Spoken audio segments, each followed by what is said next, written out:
preguntar es cuántas calorías me da 1 gramo de lípidos, cuántas calorías me da 1 gramo de proteínas y cuántos 1 gramo de carbohidratos. Porque cuando hagamos las fórmulas para los requerimientos calóricos en las diferentes etapas, pues tengo que, o sea, el producto final de esta fórmula es que me va a dar cuántas calorías requiere un neonato, requiere un preescolar, y entonces luego las tengo que repartir esas calorías en proteínas, en carbohidratos, en lípidos. Entonces, ya nos dijo y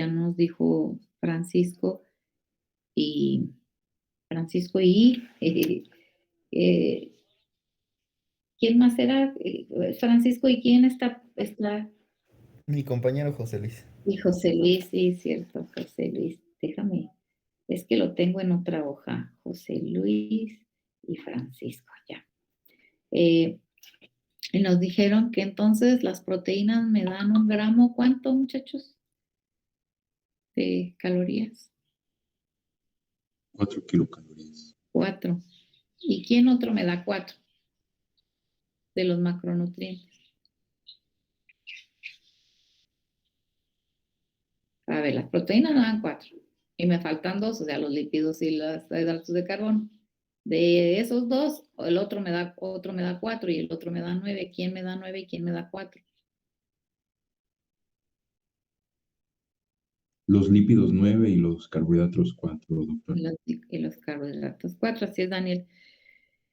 Y bueno, entonces es importante, yo luego les paso algunas diapositivas para que sepan qué alimentos y cómo son los equivalentes para hacernos una idea de cuántas kilocalorías llevan, por ejemplo, 30 gramos de carne o 100 gramos de fruta, etcétera. Entonces, ¿qué serían los equivalentes?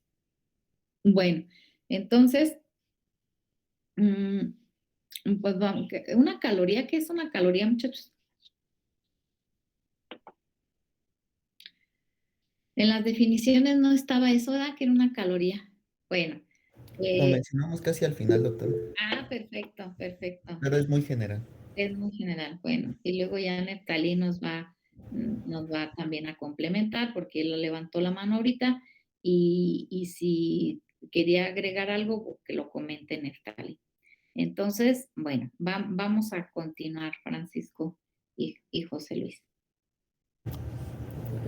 Sí, bueno, entonces vamos a comenzar con los carbohidratos, nada más algunas generalidades, recordando pues que son los nutrimientos más abundantes de la dieta, siendo la ingestión diaria aproximada de un adulto de unos 300 gramos. Recordemos que pues la principal función de los carbohidratos es la de proveer energía al organismo, pero también tienen funciones estructurales, aunque más limitadas, como formar parte de glucoproteínas o de los ácidos nucleicos.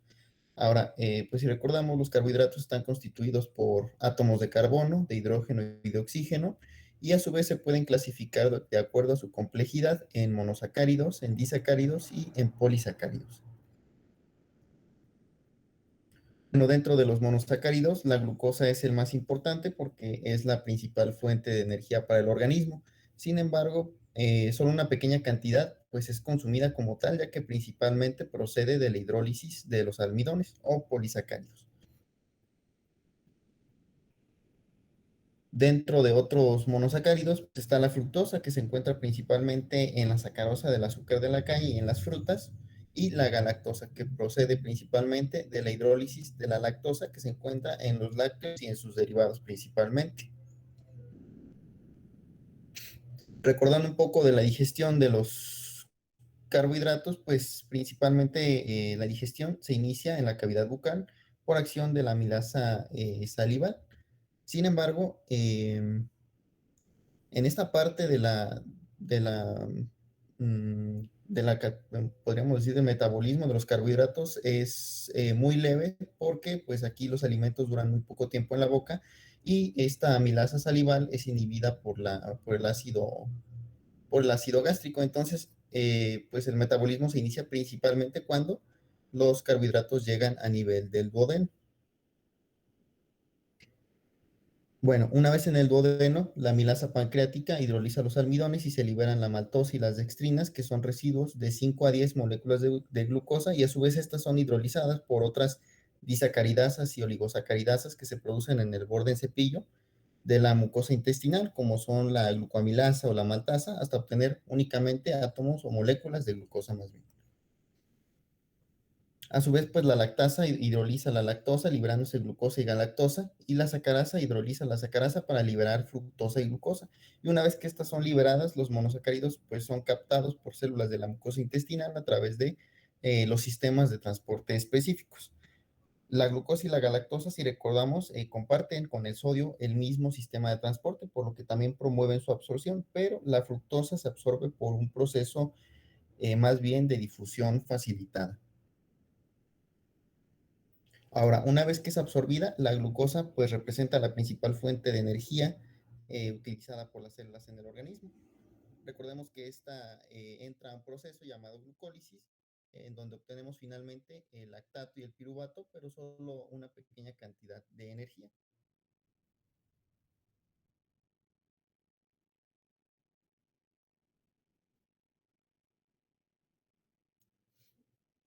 Ahora, dentro de su almacenación, pues la glucosa se puede almacenar principalmente en el organismo en forma de glucógeno o grasa, como principalmente reserva de energía para las futuras necesidades. Recordemos que se almacena principalmente en forma de glucógeno en los músculos, principalmente con función propiamente de la actividad muscular, o bien en el hígado, con el fin de que sea esta utilizada en otro momento.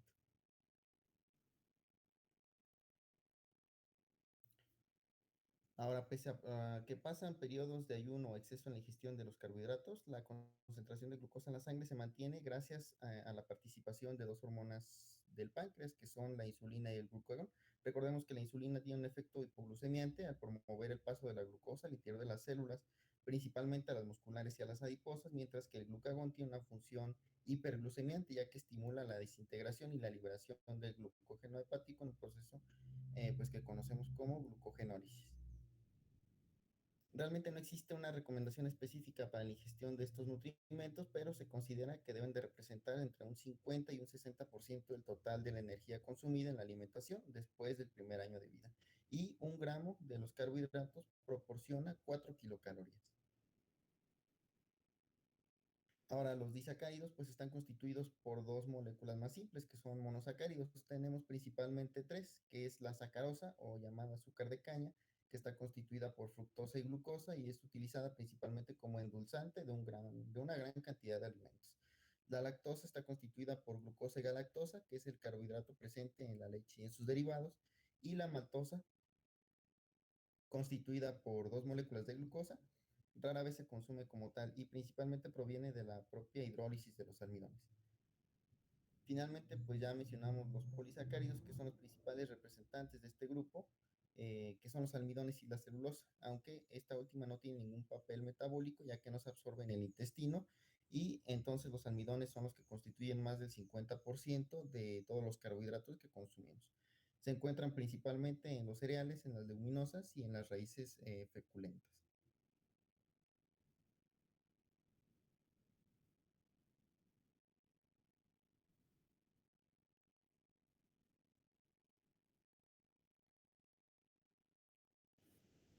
Muy bien. No hay una diapositiva anterior, Francisco. Es nutrimientos inorgánicos. A ver, permítame.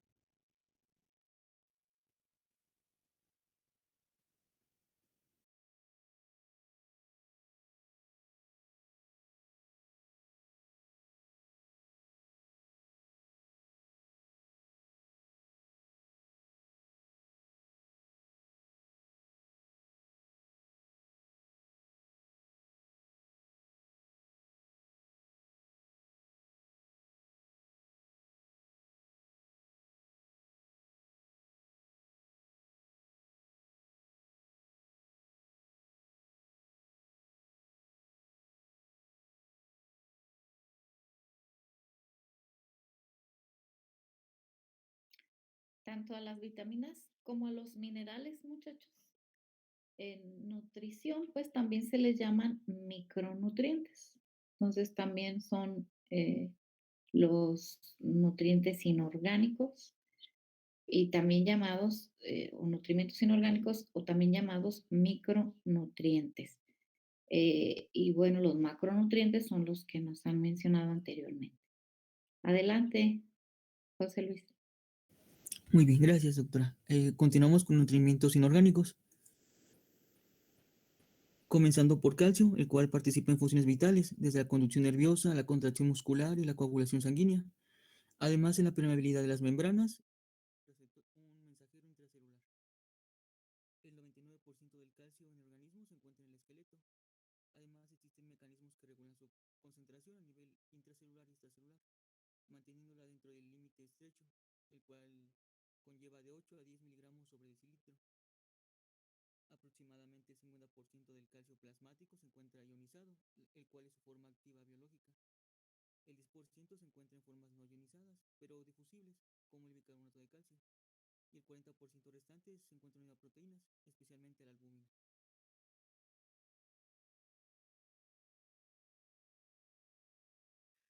Su absorción intestinal es promovida por múltiples factores, sobre todo ante la presencia de vitamina D. El ejemplo mencionaba, el libro mencionaba un ejemplo, el cual menciona que un adulto ingiere 1000 miligramos de calcio en un día, aproximadamente absorberá 300 miligramos y debe excretar la misma cantidad para mantener un balance neutro. Esta fracción de los 350 miligramos se excretará en la orina, aproximadamente 200. El resto es excretado por medio del intestino y en las heces.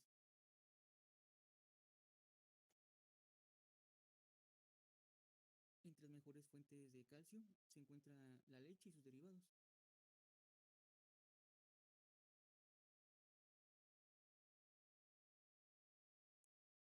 Continuando con el fósforo, este se encuentra localizado en el tejido, principalmente en el tejido óseo, en el 80%, y músculo esquelético en el 9%.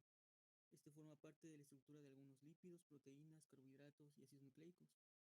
Además es un componente de la mayoría de las enzimas y mensajeros celulares. Este forma enlaces químicos en compuestos como el ATP y el fosfato de creatina, de los cuales se obtiene la mayor parte de energía necesaria para los procesos metabólicos.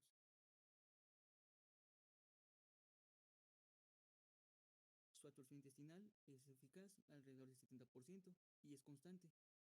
La vitamina D promueve su absorción y su concentración promedio en el plasma es de 3.55 miligramos sobre decilitro. Al igual que el calcio, debe mantenerse en equilibrio. Con el fósforo librado es incorporado a los huesos en un proceso constante de remodelación.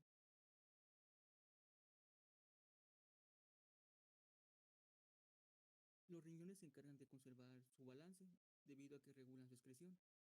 De la carga de fósforo filtrada, cada día pueden reabsorberse entre 70 y 100%. Esto depende de la ingestión previa. Uno de los efectos principales de la hormona paratiroidea es promover la excreción renal de fósforo. Además, se puede presentar deficiencia de fósforo en pacientes desnutridos, en pacientes que reciben nutrición parenteral total, sin complementos, ante presencia de vómito constante y síndrome de mala absorción intestinal.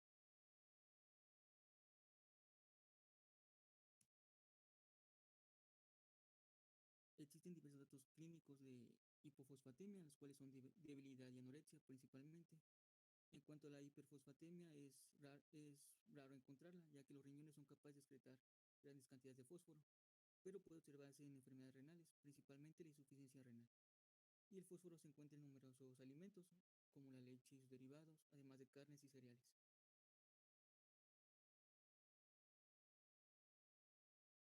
En cuanto al magnesio, este se absorbe en el intestino delgado, tanto en yeyuno como en ilio. Su absorción promedio es del 30 a 40% de la ingestión. Este participa en mecanismos paracelulares de difusión pasiva en, en cuanto al 90% de su absorción y de transporte activo. Su homeostasis es regulada principalmente por los riñones a través de una conservación o excreción en casos de hipomagnesemia e hipermagnesemia.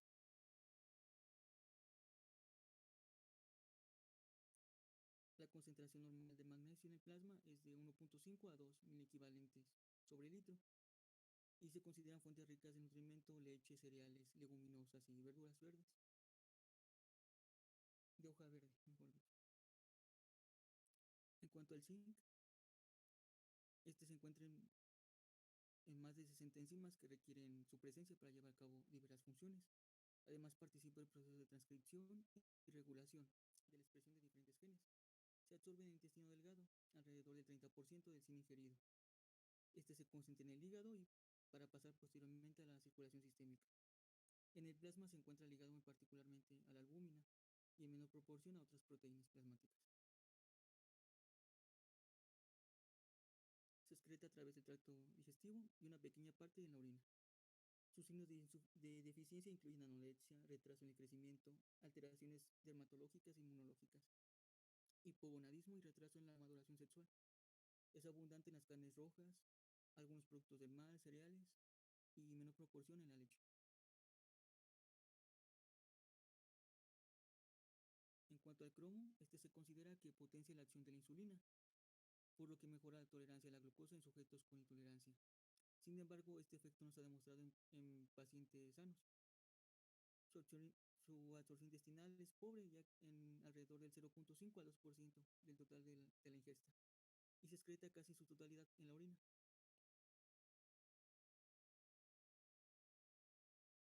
Algunos signos específicos de deficiencia son la neuropatía periférica, la encefalopatía y reducción de la tolerancia a cargas de glucosa. Además, se consideran fuentes de este nutrimento leguminosas, semillas, hongos, espárragos y nueces.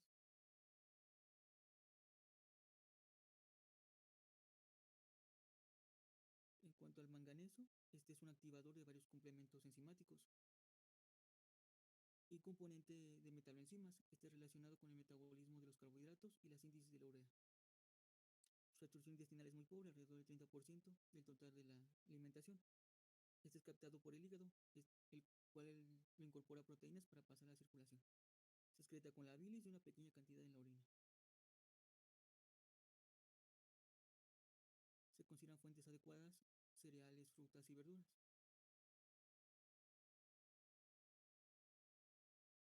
En cuanto al yodo, este participa en la formación de hormonas tiroideas como yodotironina y tiroxina. Después de su absorción es captado por la glándula tiroides. Su deficiencia lleva a la disminución de la producción de las hormonas tiroideas.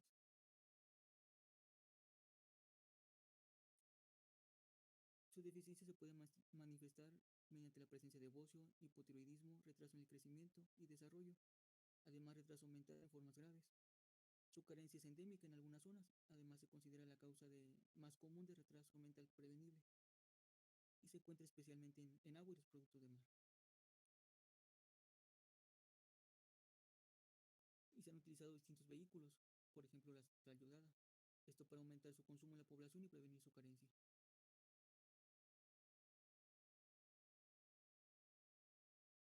En cuanto al cobre, es un componente de varias metaloenzimas. Posterior a su absorción llega al hígado, esto para incorporarse a la ceruloplasmina, con la que pasa a la circulación. Se excreta en la bilis y una pequeña fracción en la orina.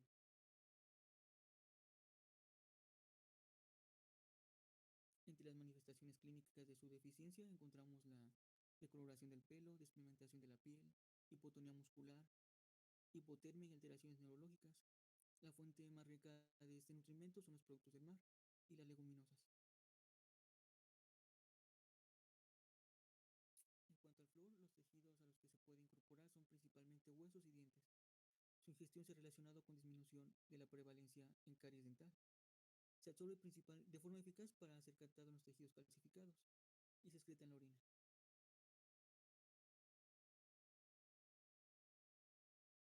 El agua es el principal vehículo para su consumo y se han informado casos de intoxicación aguda por adición a grandes cantidades de flúor en agua de consumo.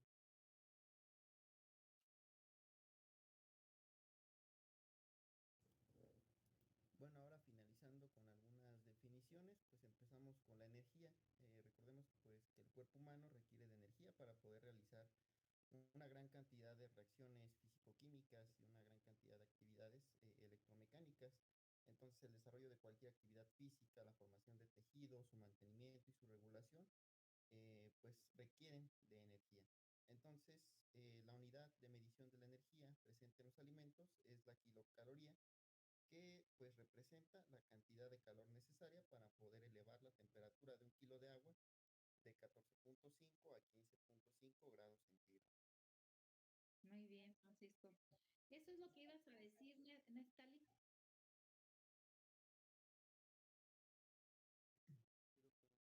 Ah, Y pues era justamente eso. entonces, que aumenta 1 grado de temperatura del agua cuando está de 14.5 grados a 15.5 grados. Muy bien.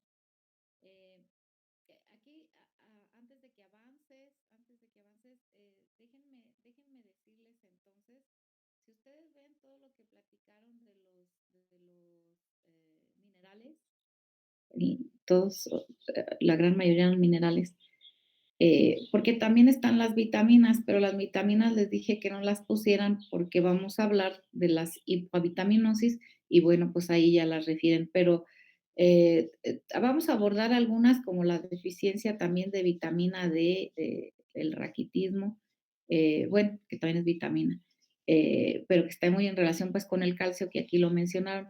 Pero estos minerales, muchachos, si ustedes se fijan en qué alimentos, cuál fue el común denominador de dónde estaban todos estos minerales. Díganme, ¿qué les quedó en la mente de los alimentos?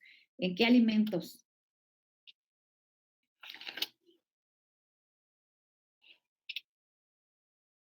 ¿Quién me dice?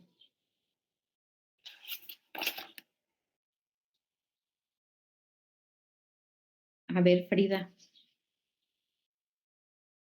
¿Cómo en qué alimentos escuchaste más? ¿Cuál tipo de alimentos escuchaste más que estaban los minerales?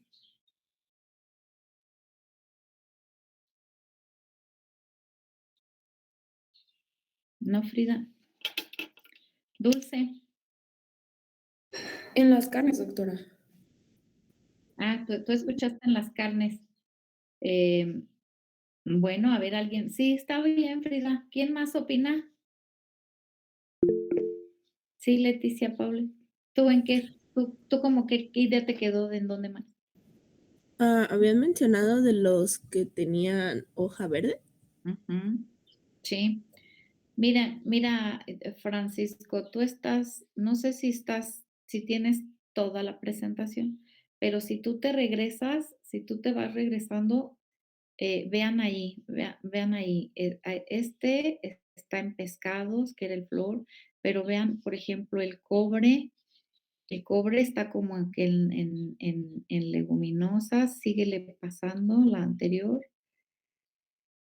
Y vean, siguen aquí cobre, leguminosas, cereales, síguele pasando. El yodo, aquí, bueno, tú pusiste también algunos frutos secos, pero el yodo también se encuentra bueno, les iba a decir en frutos, en hortalizas que están cercas o que se cultivan cerca del mar. Y bueno, son productos del mar sobre todo. Bueno, síguele pasando, miren ahí ya pusiste algunos, síguele pasando del yodo, ahí pusiste algunos alimentos, pero sí están productos del mar. Y los anteriores, frutas, aquí el manganeso, frutas y verduras y Y en la cereales. soya, doctora. En la soya también, sí, síguele pasando. El- bueno, eso ya lo habíamos visto. El cromo, y vean otra vez leguminosas, semillas, hongos, espárragos, nueces. Y luego, el anterior, el zinc. Aquí sí, el zinc lo mencionan más en carnes rojas y productos de mar, pero también en cereales. Entonces, también ahí de común denominador, les dije yo. Luego, sí, síguele pasando al anterior hasta que sea la primera. Y otra vez, miren, cereales, leguminosas y verduras verdes. Y luego el fósforo. eh, bueno, aquí sí leche, carne, pero también cereales.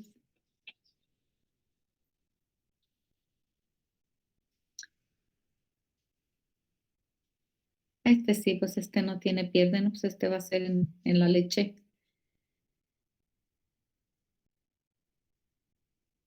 Ahí. Entonces, fijan, o sea, sí hay en carnes, Frida, pero si te fijas, ¿qué se mencionó más? Los cereales. Los cereales y las frutas y las verduras. Obviamente sí nos mencionaron los productos del mar y las carnes y la leche, pero ya algunos en específico están en esos. Pero más los cereales, ¿no? Las cereales y las verduras y las frutas. Van a ver cuando veamos vitaminas. Cuando veamos vitaminas, nos van a mencionar más a frutas y verduras. Ahorita nos están mencionando en los minerales a los cereales.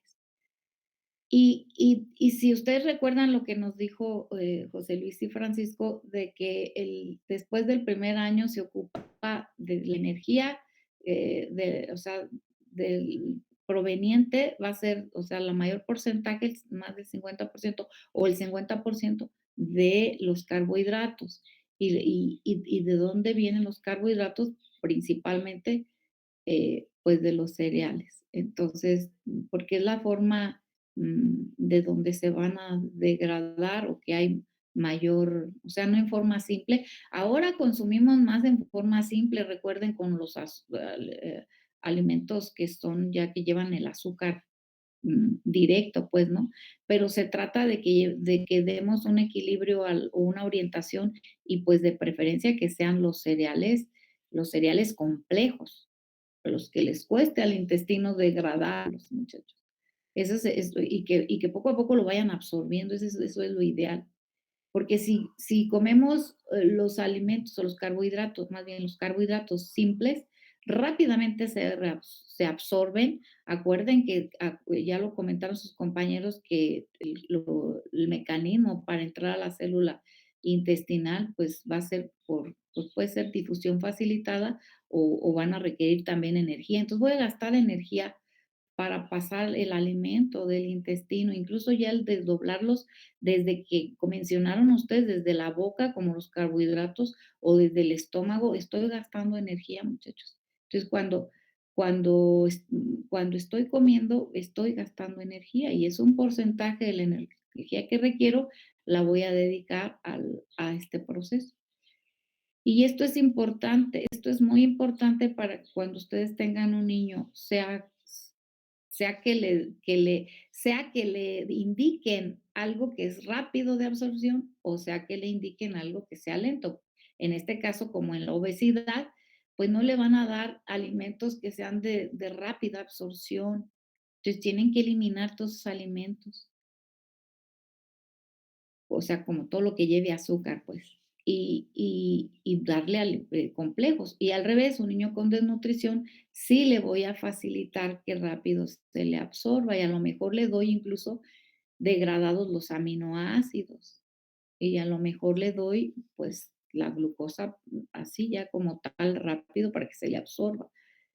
Por ejemplo, en los desnutridos, ustedes van a ver cómo, ya cuando vemos desnutrición, cómo las fórmulas elementales o incluso fórmulas que haga caseras, eh, eh, le voy a poner ahí el azúcar o miel para que rápido lo absorba, porque no gaste incluso energía para desdoblar eso. Entonces, vean por qué es tan importante hacer primero la base o conocer cómo funcionan estos macro y micronutrientes. Y entonces, aquí los minerales los voy a agarrar pues de los alimentos que sean sobre todo de cereales, sí las carnes, sí la leche, por ejemplo, que lleva el calcio, porque de los cereales pocos llevan calcio, o es mínimo, pero la leche es la que más tiene. Y en algunos específicos, pero en general sería frutos secos y cereales y algunas carnes, minerales. Entonces, bueno, entonces ahorita ya estamos hablando de la energía. eh, y entonces, adelante, José Luis y Francisco. Sí, bueno, entonces nada más para terminar, algunas otras definiciones que son importantes para poder calcular la cantidad de energía que necesita el organismo de un niño o de un adolescente. En este caso empezamos primero con el gasto metabólico basal, que pues representa la cantidad de energía empleada en el mantenimiento de las funciones corporales necesarias para mantener la homeostasis, más un componente necesario para la activación del sistema nervioso simpático. En este caso, pues es el mayor de los componentes energéticos, ya que contribuye entre un 60 y un 75% del gasto energético total. Después Entonces, tenemos... sí, perdón, Francisco, esto vayan anotándolo. De la energía que yo ocupo para crecer o para mantener mis funciones básicas, requiero de la energía consumida un 65 a 70% para el gasto basal. Entonces, eso nótelo. 65 a 70% para el gasto basal. Adelante. Sí, ahora el efecto térmico del ejercicio o actividad, pues es el que sigue en importancia y este representa el costo energético de la actividad física por arriba del gasto metabólico basal. En este caso, en individuos con una actividad moderada comprende entre un 15 y un 30% de los requerimientos totales de energía. Después tenemos al efecto térmico de los alimentos, que pues se refiere al incremento en el gasto energético por arriba del gasto metabólico basal que ocurre después de ingerir un alimento mientras el individuo se encuentra en reposo. Entonces aquí es la energía que se gasta en los procesos de la digestión y de la absorción de los alimentos.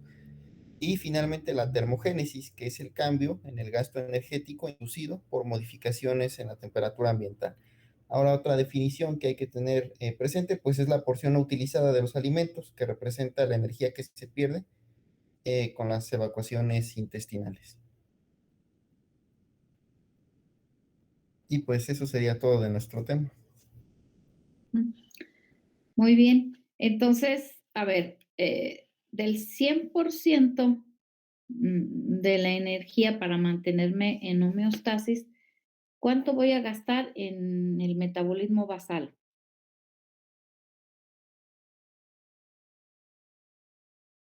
Ya lo dijimos, pues, 65 al 70%, ¿verdad? ¿Cuánto voy a gastar con la comida, con el efecto térmico de los alimentos?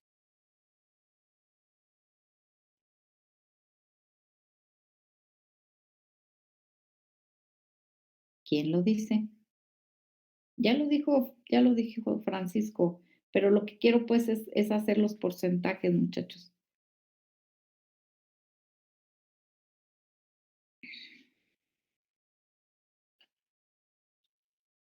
No, nadie. Sí lo dijo, ¿cuánto? Efecto térmico de los alimentos y del ejercicio.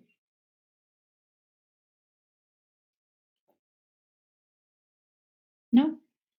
¿No les quedó claro ahí?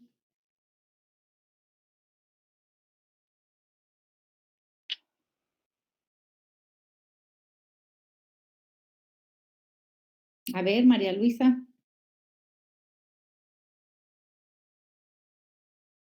No escuché bien esa parte, doctora.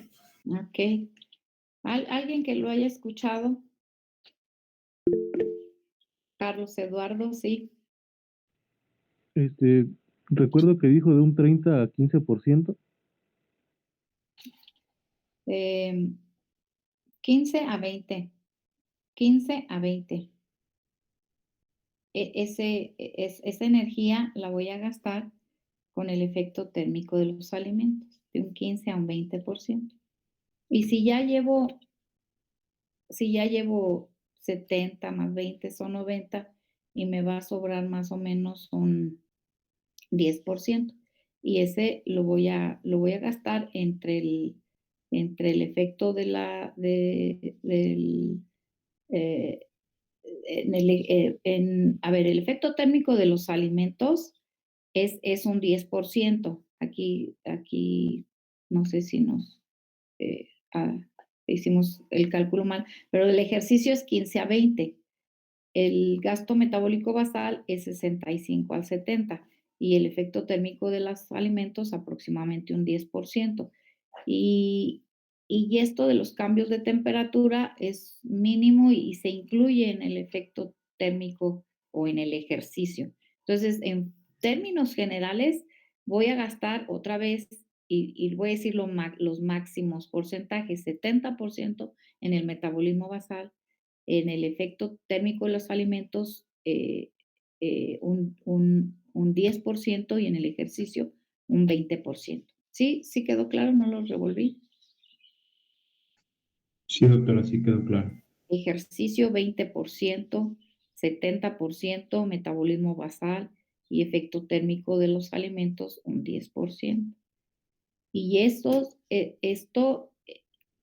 entonces ustedes tienen que calcular la energía o vamos a calcular luego la energía pues que requieren las diferentes etapas pediátricas. Y esto creo que es el siguiente tema. Sí, doctora. Entonces, adelante.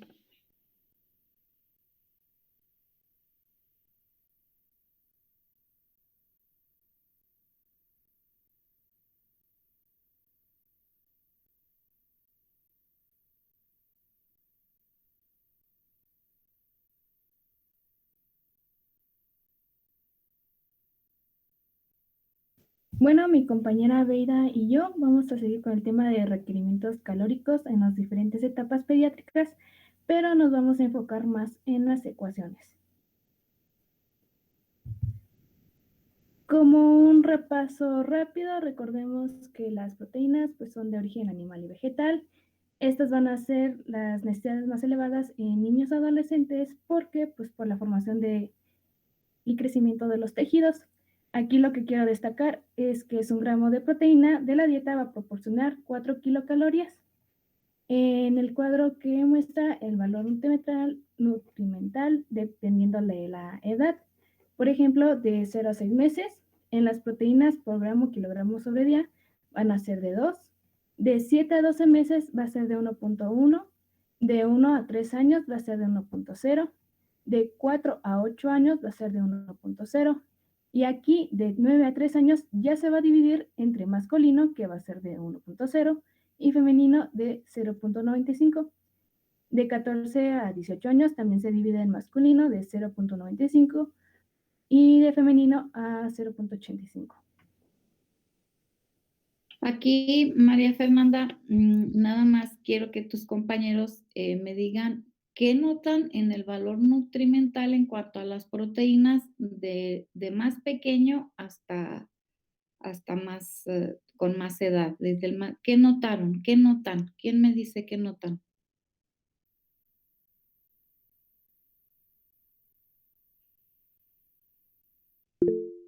Sí, Mariana. Que disminuye la cantidad de proteínas que debe consumir. Ok, entonces, esto quiero que les quede claro, muchachos. Recién nacido ocupa más proteína y incluso, miren, ahí le ponen 2 gramos por kilo. Y ya cuando ya está después de los 18 años, ¿en cuánto quedó? O hasta los 18, pues después de los 18, porque así ya es en el adulto, ¿eh? En el adulto requiere esa cantidad de proteínas. ¿Cuánto? ¿Punto qué, Mariana? En los hombres de 0.95 y en las mujeres de 0.85. Entonces, menos de 1 gramo. Entonces, ustedes, muchachos, haciendo el cálculo, por ejemplo, tú, Mariana, perdón que te pregunte esto, pero ¿cuánto pesas? 65. Fíjense, entonces, vamos a hacer la cuenta, 65 por 0.85.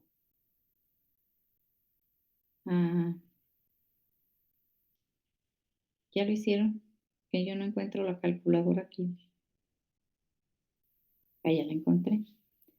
65 por 0.85. Y eso me da 55.25. 55.25. Y este resultado que son gramos.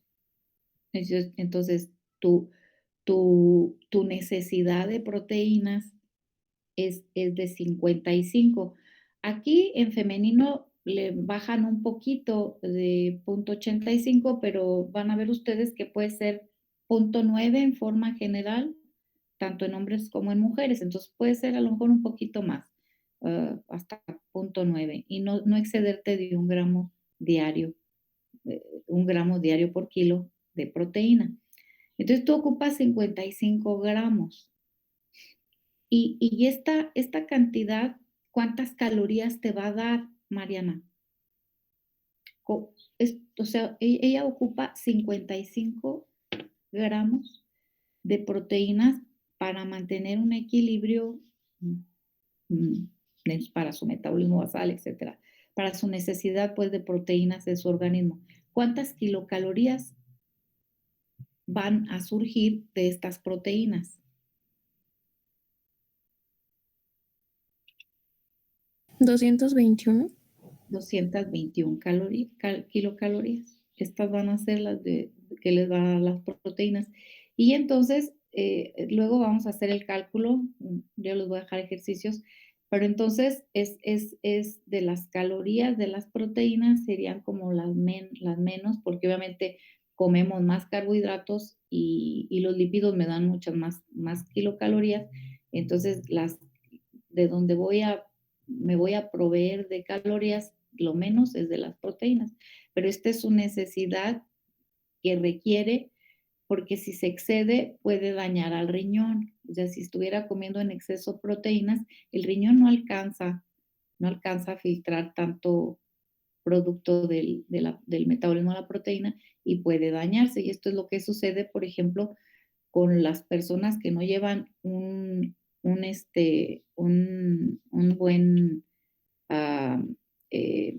o sea, cuando van al gimnasio y toman mucha proteína, pero no llevan un seguimiento, pues, nutricional, pueden dañarse su riñón por el exceso del metabolismo de las proteínas, que sería mucha urea, y se puede dañar, pues, esa filtración, puede dañar a las nefronas. Entonces, y caen en insuficiencia renal. Y entonces lo que ocupas tú, ahora son esas 55 gramos, y luego vamos a ver cuánto nos dan cada alimento, cuántos gramos de proteínas. Es muy interesante. Entonces, bueno, a medida que va creciendo el individuo, desde que nace, va disminuyendo la necesidad de proteínas. Incluso un prematuro va a requerir más que un recién nacido de término. Y a un prematuro le puedo dar hasta 3 gramos de proteína. Obviamente no va a ser, no, depende, pues, acuérdense del grado de prematurez, pero puedo hacerlo por nutrición parenteral y le tengo que calcular a 3 o 4 gramos por kilo. Todo depende del grado de prematurez.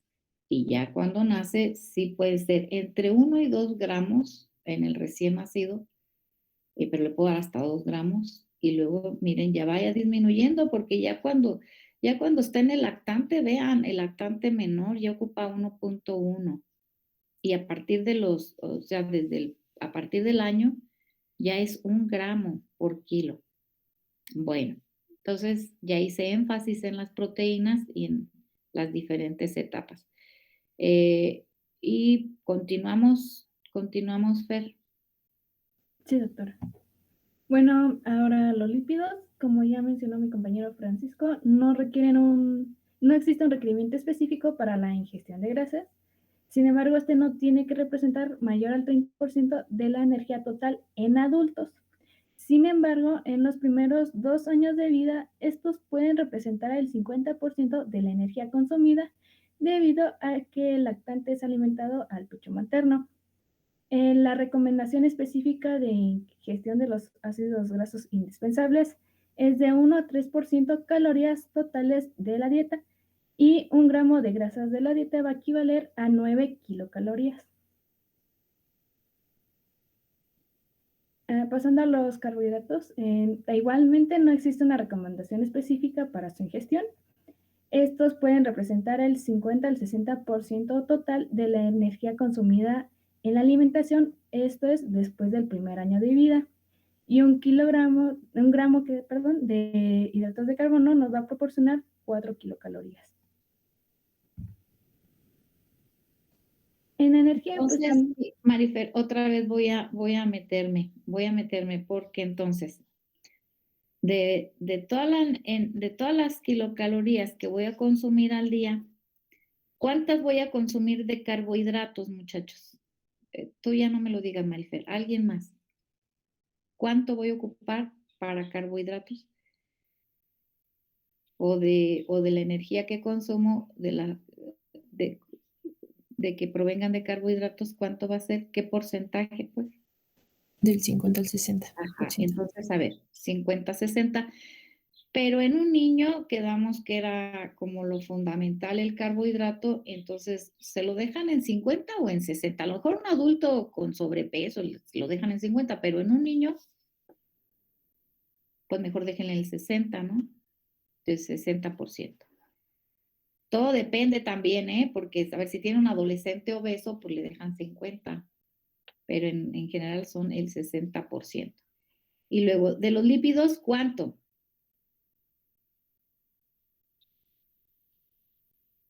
Bueno, vamos a dejarle carbohidratos 50, 60, lípidos, ¿cuánto? No debe ser mayor del 30%. El 30, entonces vamos a dejarle del 20 al 30. ¿Y cuánto me sobra para las proteínas? Un 10% Un aproximadamente. 10%, más o menos. Puede ser del 10 al 20, pero un 10% más o menos. Esa es la distribución de los macronutrientes que van en cada alimentación. 50, 60% de hidratos de carbono, 20 a 30% de lípidos y proteínas, 10%. Pueden irse hasta un 20%, depende de la etapa o edad en la que esté el niño. ¿Ok? Bueno, entonces aquí nos quedamos, muchachos. ¿Están entendiendo esto de la nutrición, de los requerimientos calóricos hasta ahorita? Sí, doctora. Es básico esto porque les digo, vamos a hacer luego ejercicios y les voy a poner casos. A ver, tienen un niño de 3 años, pesa tanto, ¿cuánto requiere? Y se van a ir a la fórmula y me van a calcular los porcentajes. ¿Va? Entonces, por eso les pregunto si van entendiendo todos. Si no, nos regresamos.